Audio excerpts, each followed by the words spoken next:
Hey guys, it's KJ from the Scariest Movie Ever. And as our world is moving closer to the tribulation spoken of in the Holy Bible, and from there, ultimately, God's wrath, we are beginning to see signs that the old ones have returned, that the ancient ones, the old gods, have returned for Armageddon. Our whole life, our whole reality is affected by unseen forces, and this happens in a myriad of ways. You can even look to just the days of the week. The days of the week are named after false gods and planets. In English, Saturday, Sunday, and Monday are named for Saturn, and Saturn, of course, a representation of Satan. The remaining 4 days are named for gods that the Anglo-Saxons probably worshipped before they migrated to England.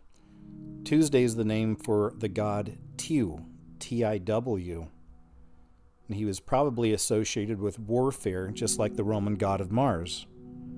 Wednesday is named for the god Woden, who's paralleled with the Roman god Mercury. Thursday is Thunor's Day, or to give the word its Old English form, Thunrisdag, or the Day of Thunder. And Friday is the only weekday named for a female deity, and that's Frigg. The concept of the week, that's a cycle of 7 numbered or named days, with one of them usually Sunday or Monday, mixed as the first, was originally associated with the Jewish calendar. And this was complicated by the fact that early medieval Europe inherited its idea of the week from Imperial Rome via the Christian Church. But as you can see, these unseen forces, these old ones, these ancient gods, are still here with us. Many, many years ago, Confucius told us that its signs and symbols rule the world, not rules nor laws. And this is one of the ways that we can see the old gods returning, the ancient ones, is through symbolism. Symbolism is another language. It's an ancient language, and oftentimes we'll find more truth and evidence through the symbols than we will from people's words. And just as further confirmation that it is Anubis symbolically on those testing units and not an aardvark, here's another testing unit that's been painted with the Egyptian pyramids, symbolically representing the occult principle of as above, so below. This right here was another clear example symbolically of the ancient ones returning. The Roman Colosseum is a World Heritage Site, and it's listed among the new 7 wonders of the world. It's claimed it's the most visited tourist destination in the world as well. But now there's a Canaanite deity that's associated heavily with child sacrifice, placed right at the entrance. The Colosseum was once a place that saw Christians fed to lions, killed by gladiators, sometimes rolled into pitch and then set on fire with torches. And the Colosseum now seems to have erected Molech as its god. Molech has been associated with human abortion for thousands of years. The name Molech is believed to have originated with the Phoenician MLK, which referred to a type of sacrifice. Along with ritual prostitution, this deity required the death of babies to appease him. And then we have this right here. It's called the Giant. It's from a company in Ireland, and they're bringing these moving statues to different cities all throughout America. It's 10 stories tall and covered with millions of LED pixels that allow it to take the form of any person. You can also speak through it. We're truly living in strange times. In its own right, this statue can be said to be an impressive combination of technology and art. But for many believers, myself included, it's very creepy, and it gives an unsettling feeling as it draws my mind to Nebuchadnezzar's statue in Daniel 3, and ultimately to the image of the beast that will be built during the tribulation by the order of the false prophet. Remember this scripture, and he deceives those who dwell on the earth by those signs which he was granted to do in the sight of the beast, telling those who dwell on the earth to make an image to the beast who was wounded by the sword and lived. He was granted power to give breath to the image of the beast, that the image of the beast should both speak and cause as many as would not worship the image of the beast to be killed.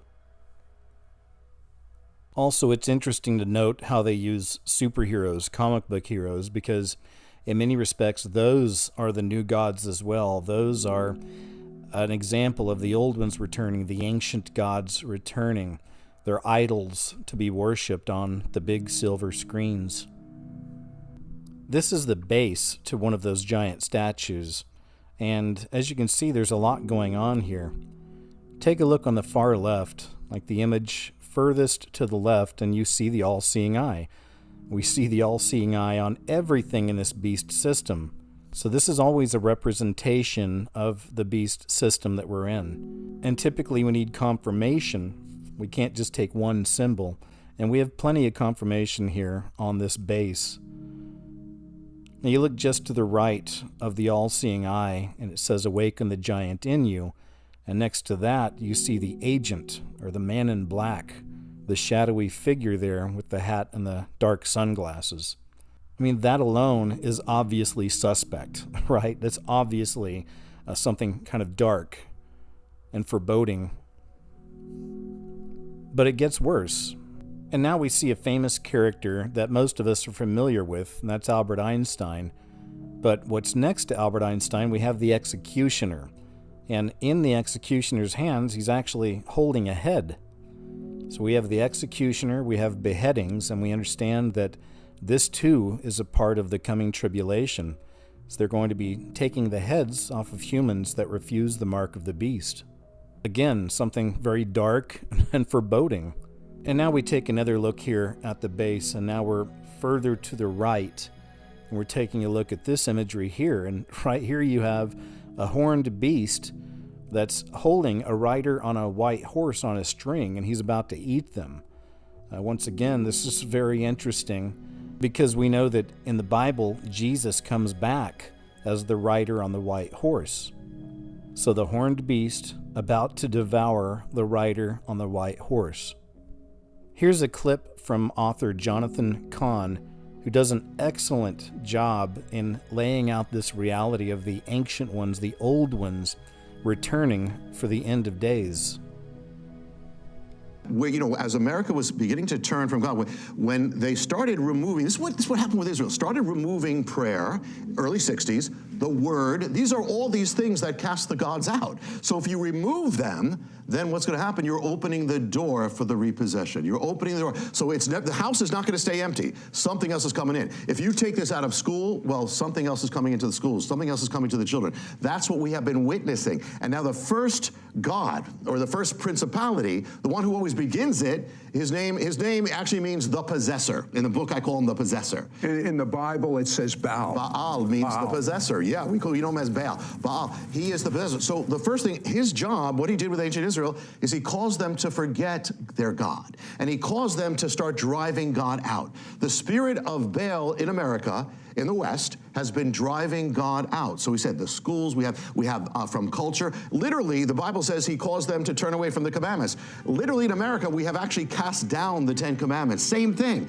So what we are watching, it's the repaganization of America. His job or his mission of this president is to take a Christian nation or Judeo-Christian nation and turn it into a pagan nation. And that is exactly what has been happening. And he is the first spirit. It says the spirit comes and says, let me get my friends. So by the way, we're just touching on it, of course. There's so much to this, but it's affected everything. In fact, there's one thing, Baal actually, I won't go into it, actually manifested in New York City. The sign of Baal massively. We won't go into it. But the thing is that he is the first spirit. And so he's the one who says, now the other gods are going to come in through that, and that's exactly what has happened. Is it possible that the gods lie behind everything from what appears on our computer monitors, our television, movie screens, the lessons given to our children in their classrooms, the breakdown of the family, the wokeism to cancel culture, children's cartoons, to every force and factor that has transformed the parameters of gender? Is it possible that behind all these things are ancient mysteries going back to the ancient Middle East?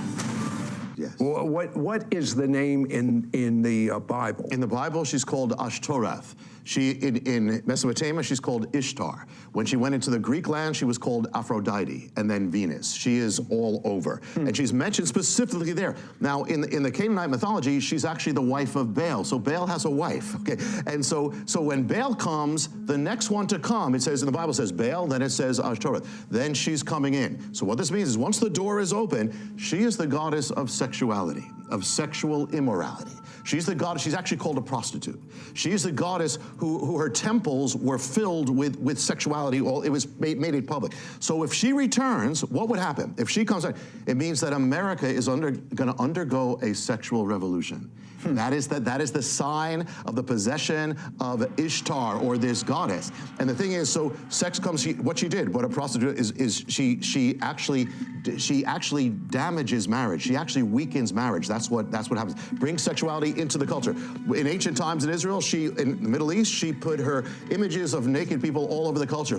And so not only she was in her Greek form, she gave birth to a child named Eros. We get the word erotica. So erotica starts flooding America. The word for prostitute, which is what she was, in her Greek incarnation is the word porne. We get the word porn from it. So there's an explosion of pornography all over the culture. So what Baal does, in one sense, she's repaganized, she's overturning biblical standards of sexuality and marriage, and she is paganizing our culture through sexuality and through possessing it. And she's also the goddess of spells and witchcraft. So she casts her spell on America, and we are still in it to this day. It's irrational. It's not natural at all. Yeah, and it goes further, Sid, because something strange about the goddess, and that has to do with gender. Because what she also did, let me tell you, in her ancient inscriptions, I'm looking at these ancient inscriptions, she says, I am a woman, I am a man. It says it's said in her hymns, it says she has the power to transform a man into a woman and a woman into a man. So what's going to happen? What's going to happen if she comes into the culture? You're going to start seeing what she's going to do is she's going to start masculinizing women, defeminizing women, and feminizing men. That touches everything. I mean, it touches our culture, touches the roles, touches radical feminism and sexuality. And so all this stuff that we're having, saying, how could this happen? This is all the goddess. It's all there. How in the world did you figure all of this out? Well, I don't take any credit for figuring it. It's just something, God shows me one thing, and then the next thing, I'm like, I'm the first one to be blown away by it. And Sid, it even goes further. She had a priesthood. Her priests, listen to this, in her temples, were men who dressed up as women. And they acted as women dressed up. So what's going to happen if she comes back? What's going to happen is, as she possesses a culture, is that men will start dressing. We'll start seeing that in our culture, which we do. These are her ancient priesthood. Also, they were involved in same-sex sexuality. We see that explosion as well. Also, it says, remember, she says she turns men into women, transitions them, and women into men. Many of her priests were actually surgically altered. She caused them to be surgically altered. I never knew that. Yes. I thought that was just something of our gender. Well, we do it more sophisticated, but this is why I wrote this book. This is to reveal and arm believers and to know what's happening. And she especially, all the gods, but they go after the children. Because if you have the children, you have the future. And so that happened in ancient times, happening now. And so you'd think, what would possess an adult to do this to children? Well, what would possess it? The spirit. The spirit of the goddess. And I'm going to go even farther, because this is mind-boggling.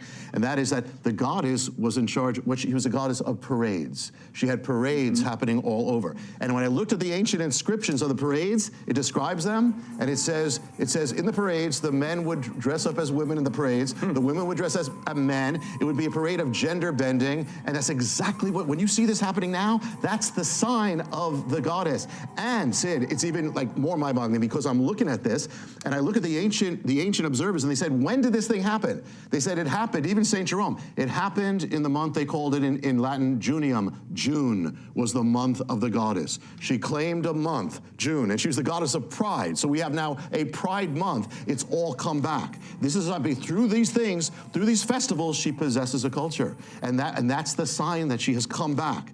Now, you say the gods are even influencing the rulings of the Supreme Court. Yes. And they've determined the exact timing of those rulings? Yeah, this blew me away. Yes. Since these things happened, there's been 3 landmark cases that have to do with gender and, all these things, same-sex and marriage. The first one was in 2003, had to do with legalizing. It happened in the ancient month of Tammuz. That's the lover of Ishtar. That's her month. That's her month. It happened at the exact time, happened an exact date of the goddess. The next one happened in 2013, struck down the Defense of Marriage Act. That happened same month, same exact day, month of the goddess, time of the summer solstice, all these pagan things. The last one, which struck down marriage, we all remember that. That happened month of the goddess, days of the goddess, same time, same date, June 26th. And Sid, remember when marriage was changed? Remember when that happened? We all remember it. That night, all over America, rainbows appear. And one of them appears on the White House. You remember that? Well, that night on the ancient calendar, I looked this up in the Bible, was the night that is appointed, the 10th of Tammuz, appointed to cast a spell to cause a man to love a man on that day. Our enemies, those who would worship these false gods, those who would worship the devil himself, act as minions here on the earth for Satan. Many of these people operate through secret societies, performing witchcraft and sorcery and spells. The enemy has his minions spread all around the world, doing his bidding, doing his work. And many of them use black magic, dark arts, witchcraft, and spells to complete their missions. Black magic as being purely fictitious, or is there some truth in it? Some truth. 100% truth. There is nothing fictitious about black magic, in any way whatever. It is a fact. It is a fact which has existed for several thousand years. I mean, when we talk about black magic, we are talking about Satanism, necromancy, alchemy, witchcraft, the worship of Satan, the worship of dark forces, whether it's voodoo, juju, whether it's something practiced in the Western world or the Eastern world, whether it's easily defined or not easily defined, the order of the left-hand path, the following of this, the following of that. It is basically the worship of the force of evil as embodied by Satan, Lucifer, the princes of darkness and their legions and so on. In a very simple sense, of course, it goes much more deeply than that. It is a fact. It is a desperately dangerous fact. It does exist. It exists around us today. Satanic ceremonies will be happening in Britain tonight. Very definitely. Ask any priest, ask any member of the forces of law and order, and they will tell you that Satanism as such, it's there, and it has been for thousands of years. Man has worshipped the devil longer than he has worshipped perhaps an established religious figure. They don't realize how dangerous it is to get involved in this respect, because inevitably they start at a lower level, and then they get absolutely under the control of the bosses, because the bosses exist. They have the same ranks in the Church of Evil as they have in the good church. They do. They have ranks in the hierarchy of the priesthood, just as you have bishops and deacons and archbishops and cardinals and so on. You have various ranks and grades, like Magister Templii, the master of the temple, Ipsissimus, the sort of #1 top man. And this is not just occult writing for the sake of writing. This is a fact, and people really believe in this. As a matter of fact, there is a church in Los Angeles called the Church of Satan, which is run by a man called Anton Sandor LaVey, who has written 2 books. I'm not sure that he intended to be taken too seriously, otherwise, obviously, if it was true and complete Satanism, it wouldn't be permitted. But he sent me a copy of 2 of his books because he'd seen a picture I'd done with Sammy Davis Jr., in which I'd played the devil, a very sort of modern, up-to-date devil, Lucifer. The thing was called Poor Devil. The film was called Poor Devil. Very amusing. It's a comedy. And he sent me a copy of one of these books,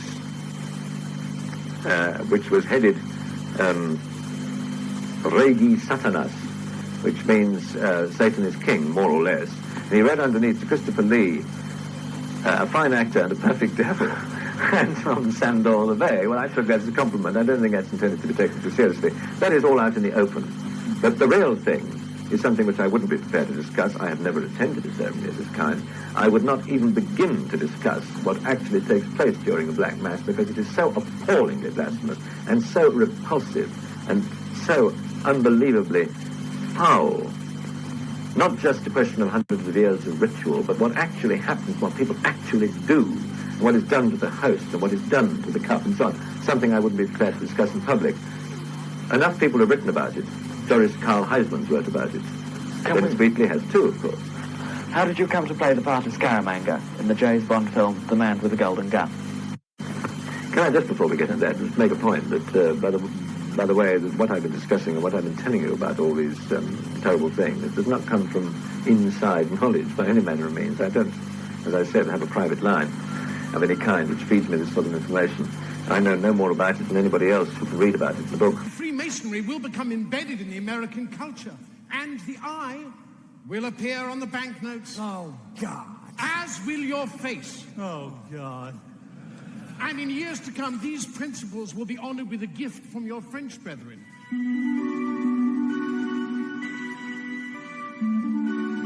Well, you know, there's nothing wrong with good works, but the problem is the Masonic Lodge claims in its very own writings to be a religion, that every Mason is a minister of this religion. And when you get involved in the Masonic Lodge, every Mason who is watching this program knows that in the very first initiation, in order to join what is called the Blue Lodge, every Mason will go through an initiation where he is brought before an altar, and he will bow at that altar, and behind that altar stands a man he calls the worshipful master of the lodge. And as he's bowing at this altar, he says, "I'm lost in darkness and I need the light of Freemasonry." And then every Mason is required to take a blood oath of allegiance where he is sworn to secrecy, and every Mason will put his thumb to his throat and will swear a blood oath not to reveal the secrets of Masonry, or he'll have his throat cut from ear to ear. And then how could any Christian, and this is what disturbs me so deeply, is that we have Christian men who join the lodge, they bow at an altar before a man they call the worshipful master. You know, Jesus said, you cannot serve two masters. And every man out there has to decide, are you going to follow the worshipful master of the lodge or follow the only worshipful master, Jesus Christ? You cannot serve two masters. And then to take a pagan blood oath, which James chapter 5 says is an abomination to God. To take a blood oath to have your throat cut from ear to ear, your bowels ripped open. That's just the first of many oaths as you go along in your degrees in Masonry, right?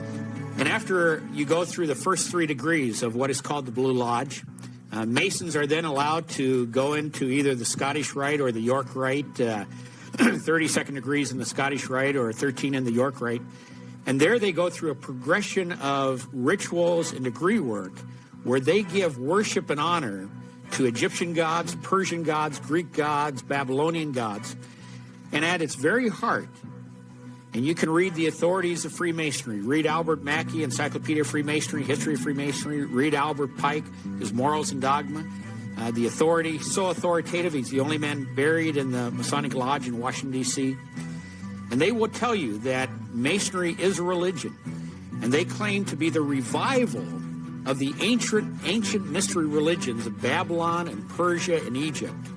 And what these Babylonian cults were fertility cults, right, where they worship the male organ. And this is why, for example, when a Mason goes into the lodge, every Mason receives this white lambskin apron, and they will wear this as a covering. In Freemasonry, they say that all religions are the same. It doesn't matter which religion you are. And they say Jesus, Buddha, Confucius, Muhammad, the name means little. What did Jesus say? I am the way, I am the truth, I am the life. There's no other way to the Father but by me. Peter said there's no other name under heaven by which you can be saved. How can you profess to be a Christian and turn around and buy that? Where I live, I had one of the leaders of the Masonic Lodge in our town give me a call. In fact, he was the chaplain of the shrine. And he said, how dare you say that I'm not a Christian? And he said, I'm an elder in my church. I teach Sunday school in my church.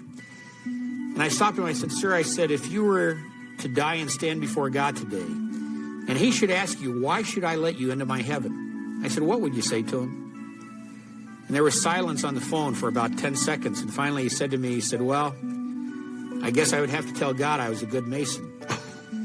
Because you see, Freemasonry claims to be a religion of morality, that through their own good works and through their own good efforts, they say, look at the children's hospitals, look at the burn units, look at the things we support. You know, there's nothing wrong with good works, but friends, good works are not going to save you. As we draw closer to the end of this entire system, to the very last page of the Bible itself, as we get closer to this tribulation, we're beginning to see a change in humanity. There really is a dividing that's taking place right now. People are being separated to one of two camps: sheep or a goat, wheat or a tare. And if you pay attention out in the streets, you'll notice more and more people are manifesting different kinds of energy. I should spit on you! Don't spit on, don't spit on, don't spit on. Don't you tell me to fuck off! He was joking, he was joking. I hate your people! Don't. I hate you! Right. I hate you with all my heart! Okay. I hate you! Okay. Fuck you! Fuck you! Why are you telling me to fuck off? Fuck you! Why are you telling me to fuck off? We're just sitting here. We're just minding our own business. You came up to us. Have a good night. See you in hell. You won't be going to hell. I promise you that. Okay. Your Jesus will not save you. Okay. He will not save you because he doesn't exist.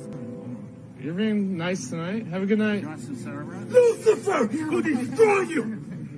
He will suffer you. Yeah, we're close. Okay. Yes, to the end.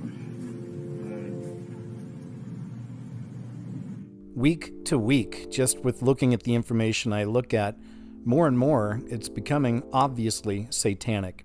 Just obviously satanic in our system here. Kylie Jenner comes from a family of witches, the Kardashians, and she recently did this ad right here.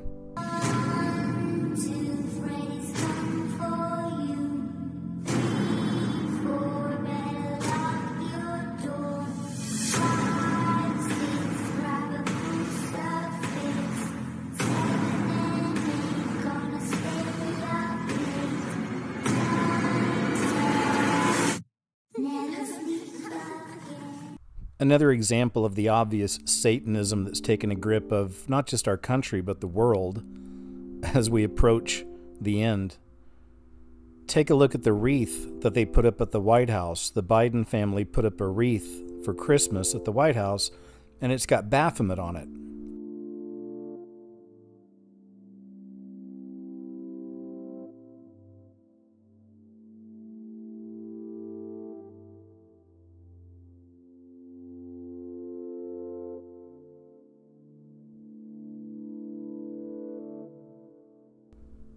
When the old gods return, we also see a return of their ways.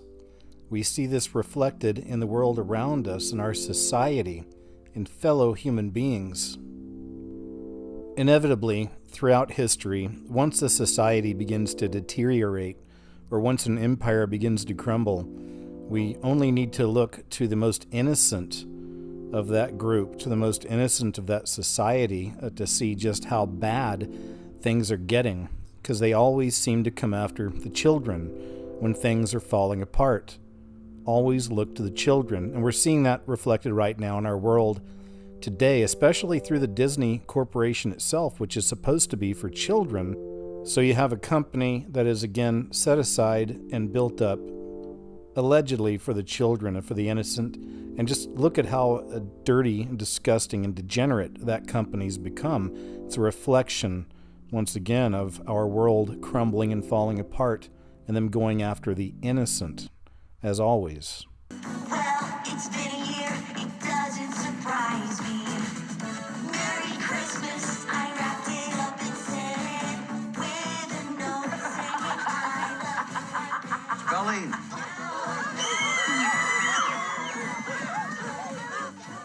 There you go. That's my name. Oh, I love it. From beginning to end, everything has always been so fit.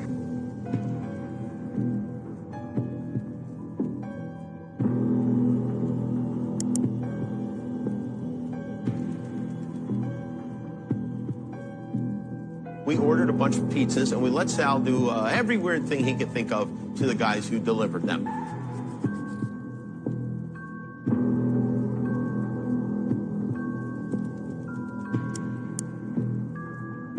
We ordered a bunch of pizzas, and we let Sal do every weird thing he could think of to the guys who delivered them. And everything I've ever known, I've ever loved, stranded. It is not just a law enforcement problem, it is a societal problem, and we all need to work on it together. Again, a symbol is not everything. But law enforcement is made aware of the symbology of all criminal enterprises, pedophiles included. Why did they do this?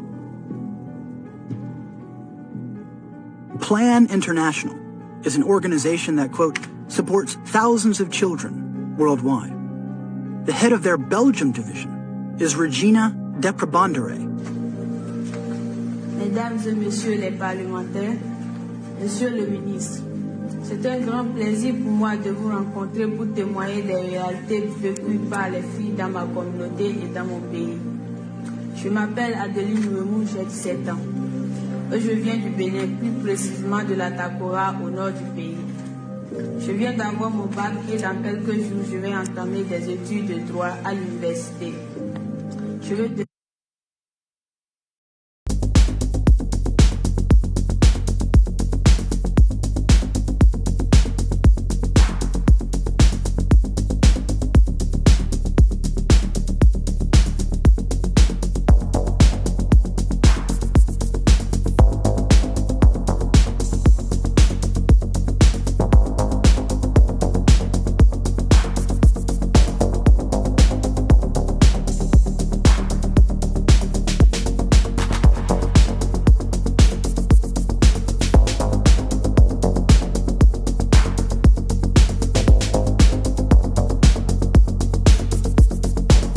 The LGBTQ movement now controls virtually every elite institution in this country, including corporations. And they use this hashtag as well as Love is Love. Zero sugar, zero prejudice. And this campaign launched in Budapest. What was different is they used same-sex couples. Politicians. Admiral Levine was in France, rubbing shoulders with all of you people, with Sam Brinton. Sam Brinton is a nuclear engineer who was recently appointed the Deputy Assistant Secretary of Spent Fuel and Waste Disposition in the Office of Nuclear Energy. And Hollywood. I mean, the real truth is those people are idiots. No matter where we look, the LGBTQ movement is now an inescapable part of our everyday lives. When was the last time you watched a series on television that did not have a gay character or that did not introduce a gay storyline? It just doesn't happen. I mean, you can't turn on the TV without seeing it. Now there are commercials, and the commercials come out, and when the commercials are about you see gay characters or gay couples in the commercials. They are everywhere, not everywhere. They're everywhere. It's beyond everywhere, right? Let's take a look at just how thoroughly the LGBTQ movement now dominates our culture, and then we'll talk about how Christians should respond. Marvel was once a source of relatively harmless, family-friendly entertainment. However, in recent years, almost every Marvel movie now promotes the LGBTQ agenda. The Eternals featured a gay kiss scene. The stunning and brave that Disney was for refusing to edit out the two men kissing, how stunning and brave and awesome they were because they were willing to forego that money, willing to take it on the chin and lose money.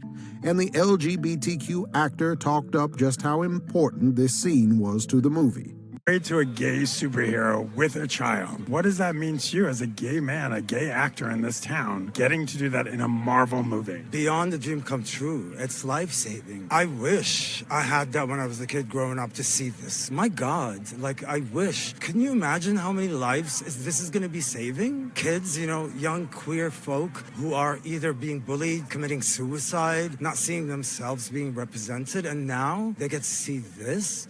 The new Doctor Strange movie, Doctor Strange in the Multiverse of Madness, features a lesbian character who has two moms. Home. My mom's.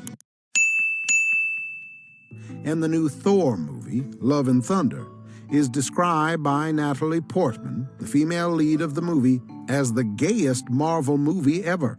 Natalie Portman loves that Disney's Thor 4 is, quote, the gayest Marvel movie ever.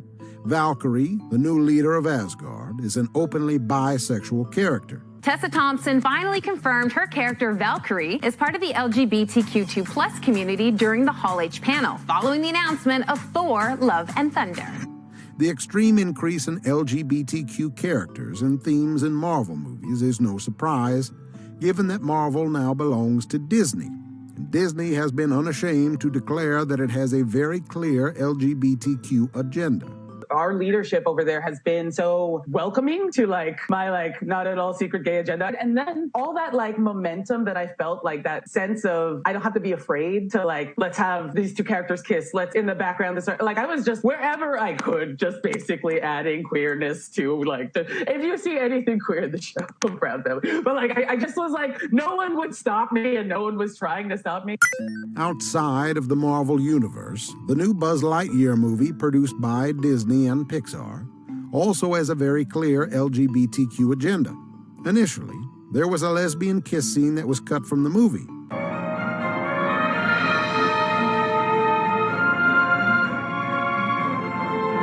But directly in response to Ron DeSantis passing a law in Florida that prohibits teachers from talking about sexuality to young children, which the left calls the Don't Say Gay bill, the lesbian kiss scene was restored to the movie as a form of protest. The report goes on to add that Pixar and Disney reportedly had cut a kiss between the two characters, but it's now been restored following the Walt Disney Company's revelation that they were opposed to the Florida bill aiming to prevent instruction of gender identity and orientation to school kids between kindergarten and third grade. When asked about the controversy surrounding the Lightyear movie, actor Chris Evans, the voice of Buzz Lightyear, simply attacked and belittled the critics. Whenever you do something about representation or diversity or whatever, there's always pushback. How would you counter that, I suppose? Well, the real truth is those people are idiots. I think throughout history, you can see every time there's been social advancement as we wake up. The American story, the human story is one of constant social awakening and growth. And that's what makes us good. And when that happens, there's always going to be people who are afraid and unaware and trying to hold on to what was before. Those people die off like dinosaurs. And so, I think the goal is to pay them no mind, march forward, and embrace the growth that makes us human. The LGBTQ movement has also taken over the United States military. During Pride Month, the U.S. Marines tweeted this, along with an image of rainbow bullets on a helmet. Throughout June, the USMC takes #Pride in recognizing and honoring the contributions of our LGBTQ service members. We remain committed to fostering an environment free from discrimination and defend the values of treating all equally with dignity and respect. What is your problem with Disney? Well, right now with everything. I thought, as a parent, I had kids that I would be able to put in front of the television watching a Disney movie while I was doing some work or while I was doing something else. And I thought, they're perfectly safe with Disney movies. Come to find out they're not safe. What is your problem with Disney? The grooming, honestly, the task force, the unnecessary wokeness. Do you think that sexual content and gender content should be not taught to children? Absolutely not.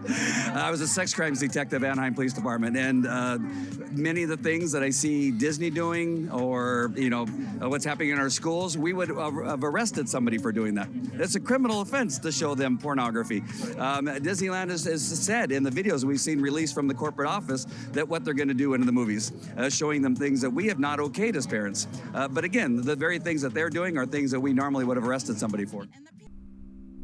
We are that generation that's going to see Jesus come back. Week by week, this world's getting worse. It's getting weaker. It's being destroyed by design. They're going to destroy everything, burn it down, so that the final beast system can rise from the ashes like a phoenix. They'll build back better. All of this is being forced upon humanity by minions of the devil. And humanity is faced with a choice. Where will you spend your eternity? Heaven or hell? That's really what it comes down to. People like myself have been showing you the signs for years that we're in the end. There's no bright future for humanity. And I'm not trying to be negative. I'm not trying to be a fearmonger. I'm just being honest with my thoughts and feelings. This is something I've been watching for over a decade. And now it's here. We're literally at the doorstep of tribulation. The old gods are returning for the end times, for the final battle. So choose wisely, my friend. And as always, I want to thank you guys for watching my video. Hope you're doing well out there. Take care of yourselves, and until next time,